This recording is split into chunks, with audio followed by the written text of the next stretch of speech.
Well, this morning we come to our final talk in our series in Deuteronomy, and we really hope that this series has equipped you to better read not just Deuteronomy, but the whole of the Old Testament that incorporates so many different genres of writing. My children love getting magazines from the shops. Most recently, a good friend brought them some magazines, some Pokemon magazines. And what I love about these magazines is all the different aspects that are included within the magazine. So you usually get a little toy or a craft on the front that corresponds to the theme of the magazine. There'll be stickers to put up throughout the magazine. There'll be puzzles and posters, comic strips, instructions for crafts that you can do, little stories, a drawing competition, some recipes, and of course, usually a number of different adverts that are looking to sell things that the kids then ask you to buy. In one magazine, you have lots of different genres of writing or styles of writing and art. And even at such a young age, our children are working out that they have to read different sections of this one magazine differently. They're obviously going to engage with a recipe or the craft instructions different to the comic strips or mini stories. And in a similar way, when we read these final chapters in Deuteronomy 27 to 34, it's a bit of a eclectic collection of writings. There is some history, a bit more preaching, a song, and some final blessings. And then there's an account of Moses' death, likely added later. And so, as we read these final chapters, we have to be extra careful, very much like a magazine, a kid's magazine with lots of different styles and types of writing. We have to be extra careful to recognize the different genres of writing, and therefore we have to interpret each slightly differently. But as with a children's magazine, there is a general theme that runs throughout these verses. As with the rest of the book, Moses is outlining to God's people the implications of a life of blessing or a life of curse. He says it plainly here in chapter 30. Today I have given you the choice between life and death, between blessings and curses. Now I call on heaven and earth to witness the choice you make. Oh, that you would choose life so that you and your descendants might live. You can make this choice by loving the Lord your God, obeying him, and committing yourself firmly to him. This is the key to your life. You can hear that call from Moses.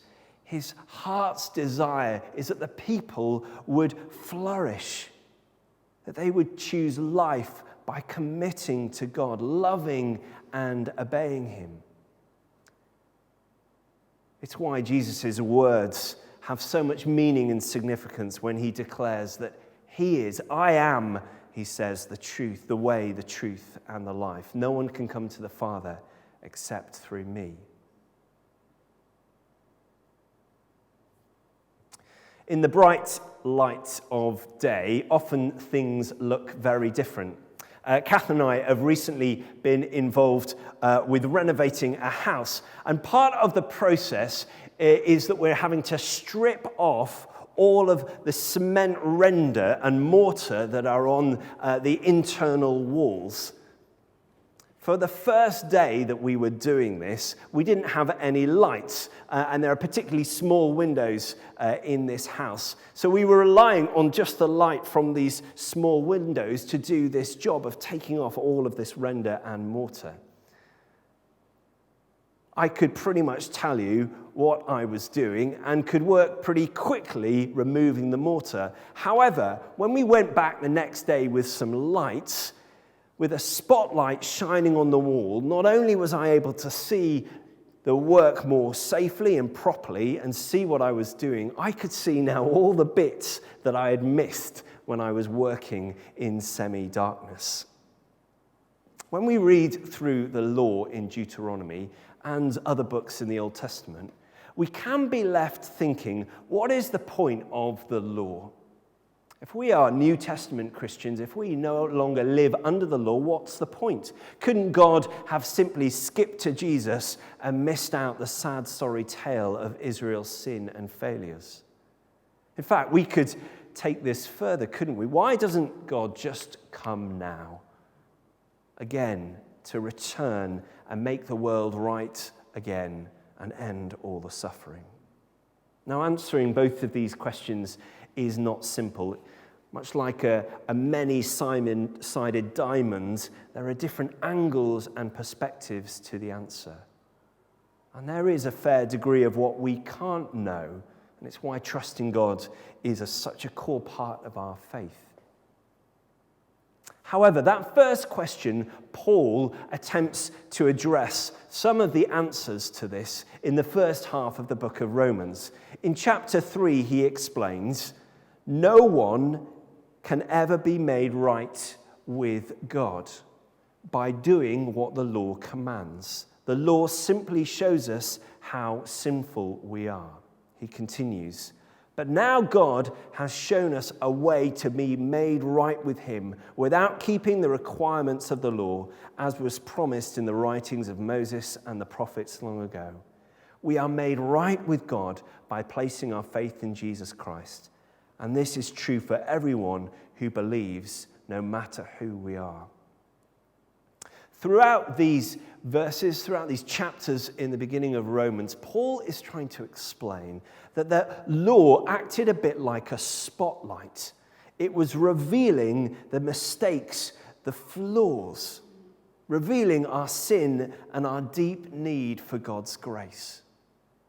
In the half light, we can miss our mistakes and flaws. We can slip into the good person mindset and pretend we don't really need forgiveness, that we don't really need God.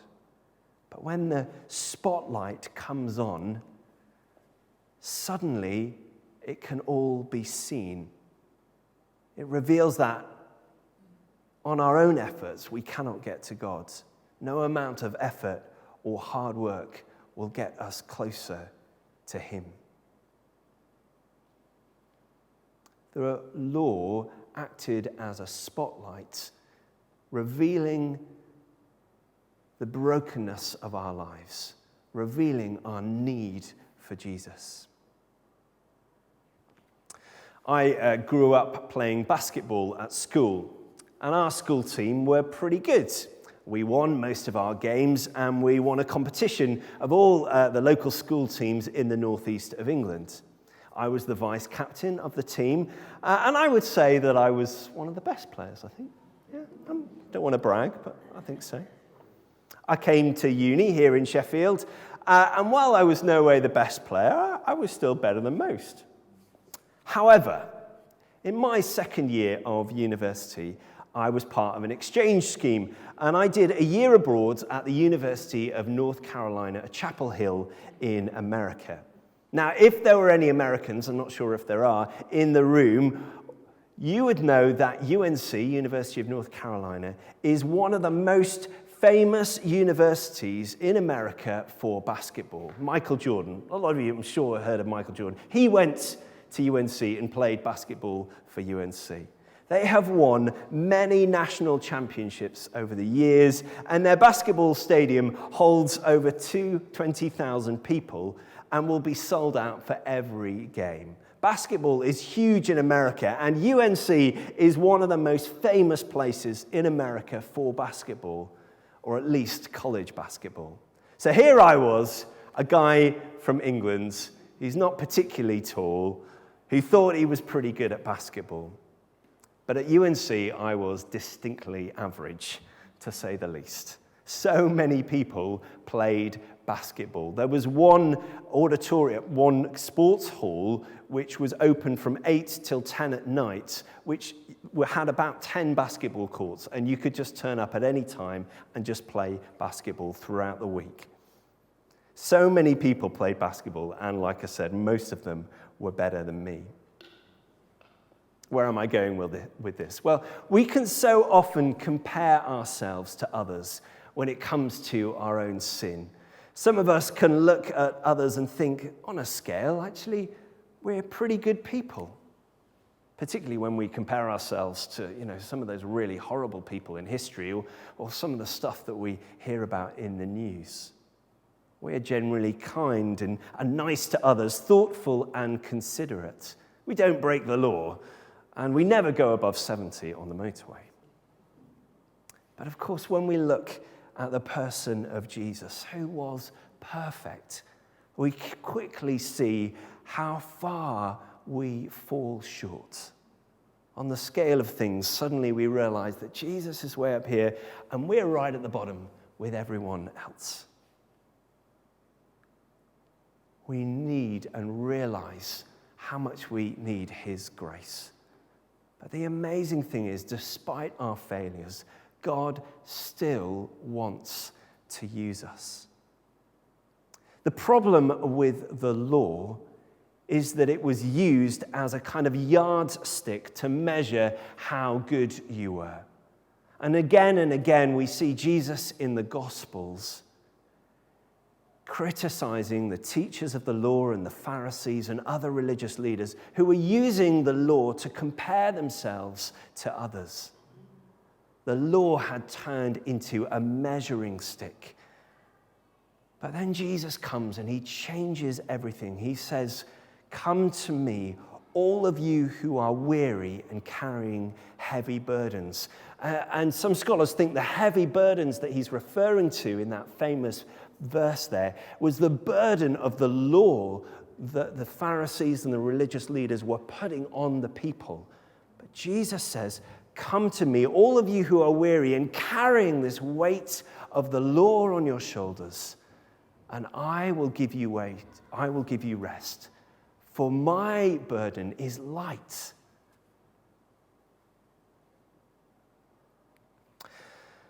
Many of you will know that Catherine is an architect. As well as designing buildings, one of the key aspects of the role is working with contractors to make sure that a design comes into reality. Now, if she works with a decisive client and a modern building on level ground, which is not surrounded by any difficult neighbors, then it's likely that the design plans that she initially creates will come to fruition. However, that is often not the case. More often than not, the building is older and it's on a complicated sloping plot, like many are here in Sheffield. And nearly always there's some difficult neighbors who are going to complain about something. And that's saying nothing of her clients who might change their minds a few times along the way. And so often the initial design that Catherine comes up with for an extension, for example, what you might say is plan A, has been adapted and changed throughout the building process. Plans B and C and D, etc. Often when we read through the Bible and start to understand the whole narrative from Genesis onwards, we can be in danger of thinking that God has a plan A, and then he changes his plan as the Bible progresses. And so maybe the law was plan A, but Jesus was plan B. But as we read through the Song of Moses, that is in chapters 32 and 33 of Deuteronomy, we see a couple of things. Firstly, Moses starts with a song of praise to God, declaring his mighty acts and his greatness. He continues to speak of God as a shield, that Israel is the apple of his eye, who God protects like an eagle over his nest.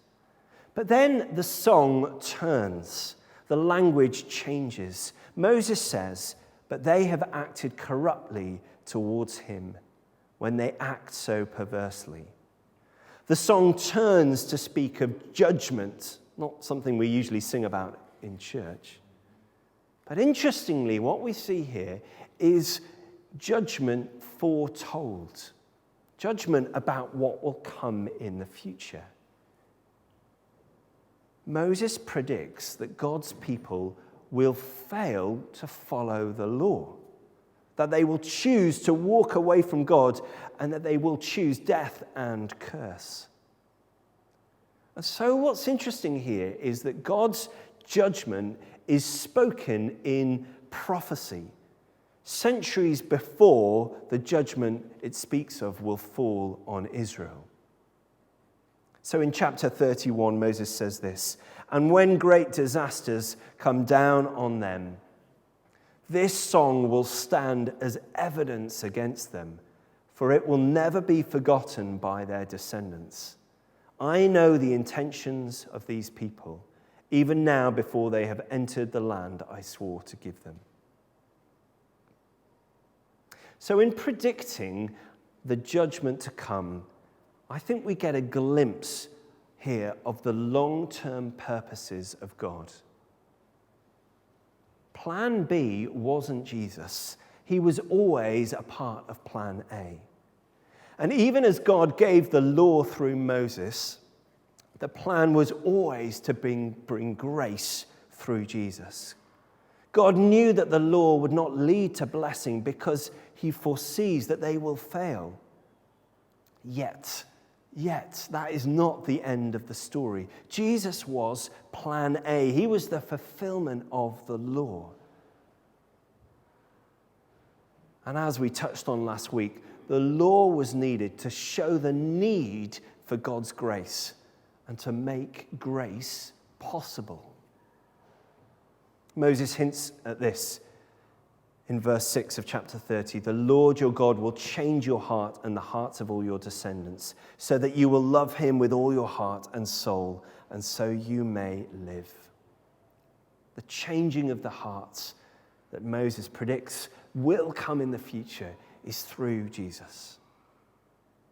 And so as we look back, we can see the plan was always Jesus, God coming to earth. We see the cross on a barren hill, the Son of God dying the death that we deserved. We see an empty tomb, resurrection and death defeated. We see the resurrected Jesus meeting his followers and then pouring out his Holy Spirit upon those first believers in an upper room. This is our story.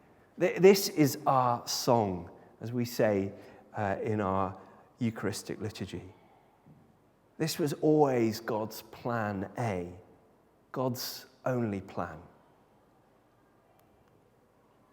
And God's plan A continues with the commissioning of the church. He says to his disciples, "Go and make disciples of all nations, baptizing them in the name of the Father and the Son and the Holy Spirit." And today we are part of that same commission. We are part of Plan A for the coming of God's kingdom here on earth. Now we get to play our part. We get to play our role in the story, the outworking of God's plan for our world. And he calls each one of us to get involved. That's you and that's me. We are called to play a part in his amazing kingdom movement. Some of us, though, can feel that because of our past, because of what we have done, that God doesn't or couldn't have a plan for us and for our lives. Why would he want to use me after all that I've done, we might say? Fortunately, if you feel like that, you are in good company. The Bible and church history are full of examples of God using the most broken people and the most broken pasts to become part of his plan A for the coming of his kingdom. We've heard from the Apostle Paul already this morning. He is one of the best examples. A man who, before he met Jesus, had made it his life's mission and purpose to persecute the followers of Jesus and to try and make sure that the early church became extinct. But God uses Paul to bring about his plan A. He can do the same with us today, however broken and however marred our past might be. Moreover, I think we can sometimes think that God has to continually rewrite his plans for us because we keep on getting it wrong. But we see again that the Bible paints a different picture of God's sovereignty. Again, Paul says in Romans 8, and we know that God causes everything to work together for the good of those who love God and are called according to his purpose for them. God is in the business of taking the broken things and molding them and shaping them for his purpose, for his plan A. And so this morning, would you know that God is calling you, each one of us, again today, to be a part, to step in line, in tune to the heartbeat of God's plan for the coming of his kingdom? I want to close with some lyrics from a great song called Canvas and the Clay. And the lyrics go like this. It says, when I doubt it, Lord, remind me, I'm wonderfully made. You're an artist and a potter. I'm the canvas and the clay. You make all things work together for my future and for my good. You make all things work together for your glory and for your name. Again, when I doubt it, Lord, remind me, I'm wonderfully made. You're an artist and a potter, and I'm the canvas and the clay. I just invite you to stand with me now.